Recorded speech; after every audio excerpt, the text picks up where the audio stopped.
ഇന്നുവരെ ഒരു ഹർത്താൽ നടത്താത്ത ഈ സംസ്ഥാനത്തിന്റെ ചരിത്രത്തിലെ ആദ്യത്തെ പ്രതിപക്ഷമാണ് ഞങ്ങൾ നടത്തില്ല ഹർത്താൽ നടത്തില്ല. ഞാൻ ഈ തെരഞ്ഞെടുപ്പിൽ ജനങ്ങളോട് പറയാൻ പോകുന്ന ഏറ്റവും പ്രധാനപ്പെട്ട കാര്യം, 5 കൊല്ലം ഞങ്ങൾ ഹർത്താൽ നടത്തി നിങ്ങളുടെ സ്വാതന്ത്ര്യത്തിന്മേൽ ഞങ്ങൾ കൈയടത്തില്ല. കേരളം ഹർത്താലിന്റെയും ബന്ദിന്റെയും അനാവശ്യമായ സമരങ്ങളുടെയും നാടാണെന്നുള്ള ചീത്തപ്പേര് കാരണമാണ് കേരളത്തിൽ ഒരു വ്യവസായം വരാത്തത്, ഒരു ഇൻവെസ്റ്റ്മെന്റും വരാത്തത്, ഒരു FDIയും വരാത്തത്. ഈ പാവം പിള്ളേർ ജർമ്മനിക്കും കാനഡയിലേക്കും ഒക്കെ പോകുന്നത്. ഇവിടെ വ്യവസായങ്ങൾ വരണം. ഞാൻ പ്രതിപക്ഷ നേതാവായിട്ടല്ല സംസാരിക്കുന്നത്, ഞാൻ മലയാളിയായിട്ടാണ് സംസാരിക്കുന്നത്. ഇവിടെ വ്യവസായങ്ങൾ വരണം. സത്യമല്ലേ?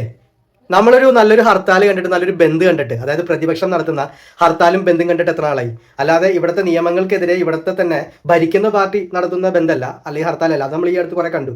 അല്ലാതെ ഈ പ്രതിപക്ഷം നടത്തുന്ന ഹർത്താൽ സത്യമാണ്, കണ്ടിട്ടില്ല അല്ലേ? പണ്ട് ഞാൻ കോളേജിൽ പഠിക്കുമ്പോൾ, അതായത് ഞാൻ എഞ്ചിനീയറിംഗ് പഠിച്ചിരുന്നത്, ആ സമയത്ത് എൻ്റെ വീടിൻ്റെ അടുത്ത് കുറേ പേര് നമ്മുടെ ടയറൊക്കെ കത്തിച്ച്, മറ്റേ സൈക്കിളിൻ്റെ ടയറില്ലേ, ഈ ടയറൊക്കെ കത്തിച്ച് ജാതിയൊക്കെ ആയിട്ട് വന്നുണ്ട്.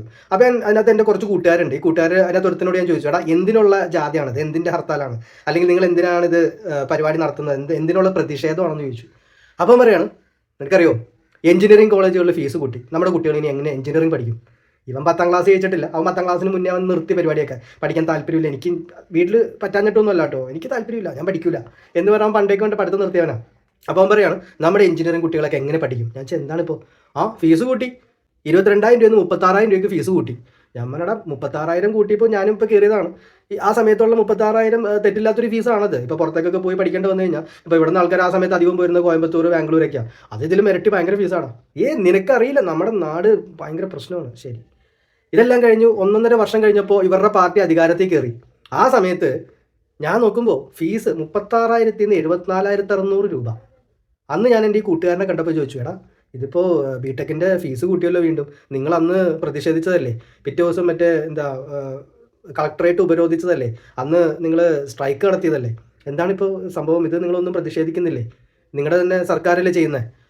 അപ്പോൾ കൂട്ടുകാരൻ പറയാം, അന്ന് പോടാ പൊട്ടാ, അത് ബിടെക്കിൻ്റെ കാശ കൂട്ടിയത്, ഞങ്ങൾ അന്ന് സമരം ചെയ്ത് എഞ്ചിനീയറിങ്ങിൻ്റെ കാശിനാണ്. എഞ്ചിനീയറിങ്ങിൻ്റെ ഫീസ് കൂട്ടരുന്നാണ് അന്ന് സമരം ചെയ്തത്. ബിടെക്കൊക്കെ ചിലവുള്ള കോഴ്സാണ്. അപ്പോൾ അതാണ് ഈ അണികളുടെ അവസ്ഥ. അപ്പോൾ ഇങ്ങനെയുള്ള ആൾക്കാർ ഇതൊക്കെ പറഞ്ഞു കേൾക്കുമ്പോൾ നമുക്ക് സത്യം പറഞ്ഞു കഴിഞ്ഞാൽ പുളകം കൊള്ളണുണ്ട്. അതായത് സത്യമല്ലേ, വൃത്തിയായിട്ട് നമ്മുടെ പലപ്പോഴും ഞാൻ കുറച്ചാൾ ടൂറിസം ഇൻഡസ്ട്രിയിൽ വർക്ക് ചെയ്തിട്ടുണ്ട്. അപ്പോൾ എൻ്റെ ബ്രദറിന് ഒരു ചെറിയൊരു ടൂറിസം ഫേമൊക്കെ ഉണ്ടായിരുന്ന സമയത്ത്, ആ സമയത്ത് നമ്മൾ വർക്ക് ചെയ്യുന്ന സമയത്ത് കൃത്യമായിട്ട് മൂന്നാറിലേക്ക് നല്ല ആൾക്കാരങ്ങ് എത്തുമ്പോൾ തന്നെ ഒരു സ്ട്രൈക്ക് അങ്ങ് പ്രഖ്യാപിക്കും. പിന്നെ വണ്ടി അനങ്ങില്ല. ആൾക്കാർ എന്ത് ചെയ്തു? ഈ സെയിം സമയത്ത് കുറച്ചു കാലം ഞാൻ ചെന്നൈയിലും ബാംഗ്ലൂരൊക്കെ ജോലി ചെയ്തിട്ടുണ്ട്. ഭാരത് ബന്ദ് അവിടെ അവർക്ക് അറിയില്ല ഭാരതത്തിൻ്റെ ഭാഗമാണ് ഈ പറഞ്ഞ ചെന്നൈയും ബാംഗ്ലൂരും എന്നൊക്കെ. അതുകൊണ്ട് തന്നെ അവർ ഈ ഭാരത് ബന്ദ് ഒന്നും ആഘോഷിക്കാറുണ്ടായിരുന്നില്ല. ഞാനപ്പോൾ എൻ്റെ നാട്ടിലേക്ക് വിളിക്കുമ്പോൾ എൻ്റെ കൂട്ടുകാർ പറയും, എടാ ഇവിടെ ബന്ധാണ്, ഞങ്ങൾ ജോലിക്ക് പോയിട്ടില്ല. ഞാൻ പക്ഷേ ആ സമയത്ത് അവിടെ ഇങ്ങനെ തെണ്ടിത്തിരിഞ്ഞ്, അന്ന് ഒരു കൂതറ ജോലിയാണ്, ഒരു നമ്മുടെ ടെലികോളിംഗ് സർവീസ് ജോലിയാണ്. അന്ന് അവിടെ പോയി നമ്മൾ പണിയെടുക്കും. അപ്പോൾ ശരിക്കും പറഞ്ഞാൽ നമ്മുടെ കേരളത്തിൽ നശിപ്പിച്ചിട്ട് ഒരു ദിവസം എത്ര കോടികളുടെ നഷ്ടം ഉണ്ടാവാറുണ്ടെന്നറിയോ ഓരോ സ്ട്രൈക്ക് കൊണ്ടും. പക്ഷേ ഇങ്ങനെയുള്ള ആൾക്കാരുടെ സംസാരം കേൾക്കുമ്പോൾ സത്യം പറഞ്ഞാൽ പുളകം കൊള്ളുന്നുണ്ട്. ഇത്തരം ആൾക്കാരാണ് സത്യം പറഞ്ഞാൽ ഭരിക്കേണ്ടത്, ഒരു വെളിവില്ലാത്തവന്മാരൊന്നുമല്ല. പക്ഷേ പ്രതിപക്ഷത്തിരിക്കുമ്പോൾ പലപ്പോഴും പല നല്ല നല്ല ചിന്തകൾ എല്ലാവർക്കും വരാറുണ്ട്. ഭരണം കിട്ടുമ്പോഴാണല്ലോ അതൊക്കെ മാറുന്നത്. ഭരണം കിട്ടുമ്പോൾ പല സൈഡിൽ നിന്നുള്ള പ്രഷർ വന്നിട്ട്, അല്ലെങ്കിൽ പല ആൾക്കാരുടെ പല രീതിയിലുള്ള സ്വാധീനം വന്നിട്ട് ഇതെല്ലാം മറക്കാനും സാധ്യതയുണ്ട്. ഇല്ലാതില്ല.